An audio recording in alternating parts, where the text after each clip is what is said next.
ജൂഡിന്റെ ചിത്രത്തിൽ Jayaram. Jude Antony Joseph സംവിധാനം ചെയ്യുന്ന ചിത്രത്തിൽ ജയറാം നായകൻ. 2018 നേടിയ വൻ വിജയത്തിന് ശേഷം ജൂഡ് ആന്റണി ജോസഫ് സംവിധാനം ചെയ്യുന്ന ചിത്രം ശ്രീ ഗോകുലം മൂവീസിന്റെ ബാനറിൽ ഗോകുലം ഗോപാലൻ നിർമ്മിക്കുന്നു. ബിഗ് ബഡ്ജറ്റിലാണ് ചിത്രം ഒരുങ്ങുന്നത്. ഇതാദ്യമായാണ് ജയറാമും ജൂഡും ഒരുമിക്കുന്നത്. ചിത്രീകരണം വൈകാതെ ആരംഭിക്കുമെന്നാണ് വിവരം. കഴിഞ്ഞ വർഷം റിലീസ് ചെയ്ത മികച്ച വിജയം നേടിയ അബ്രഹാം മോസ്ലറിന് ശേഷം ജയറാം മലയാളത്തിൽ അഭിനയിച്ചിട്ടില്ല. ഒരു കാലത്ത് മലയാളത്തിലെ നായക നിലയിൽ മിനിമം ഗ്യാരണ്ടിയുള്ള നടനായിരുന്നു ജയറാം. കുടുംബ പ്രേക്ഷകരാണ് ജയറാം ചിത്രങ്ങളെ കൈനീട്ടി സ്വീകരിച്ചത്. രാജസേനൻ, സത്യനന്ദിക്കാട് എന്നിവരുടെ നിരവധി ഹിറ്റ് ചിത്രങ്ങളിൽ ജയറാം നായകനായി തിളങ്ങി. അതേസമയം മലയാളത്തിൽ ഉടൻ തന്നെ മികച്ച 2-3 ചിത്രങ്ങളുടെ ഭാഗമാകുമെന്ന് അടുത്തുള്ള ജയറാം വ്യക്തമാക്കിയിരുന്നു.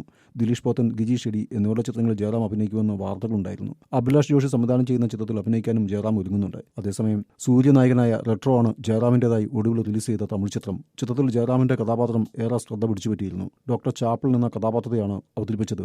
തെലുങ്കിൽ ഗെയിം ചേഞ്ചറാണ് ഒടുവിൽ റിലീസ് ചെയ്ത ചിത്രം. ഗിജി ഷെഡി എന്നിവരുടെ ചിത്രങ്ങളിൽ ജയറാം അഭിനയിക്കുമെന്ന് വാർത്തകളുണ്ടായിരുന്നു. അഭിലാഷ് ജോഷി സംവിധാനം ചെയ്യുന്ന ചിത്രത്തിൽ അഭിനയിക്കാനും ജയറാം ഒരുങ്ങുന്നുണ്ട്. അതേസമയം സൂര്യനായകനായ റെട്രോ ആണ് ജയറാമിന്റേതായി ഒടുവിൽ റിലീസ് ചെയ്ത തമിഴ് ചിത്രം. ചിത്രത്തിൽ ജയറാമിന്റെ കഥാപാത്രം ഏറെ ശ്രദ്ധ പിടിച്ചുപറ്റിയിരുന്നു. ഡോക്ടർ ചാപ്പിൾ എന്ന കഥാപാത്രത്തെയാണ് അവതരിപ്പിച്ചത്.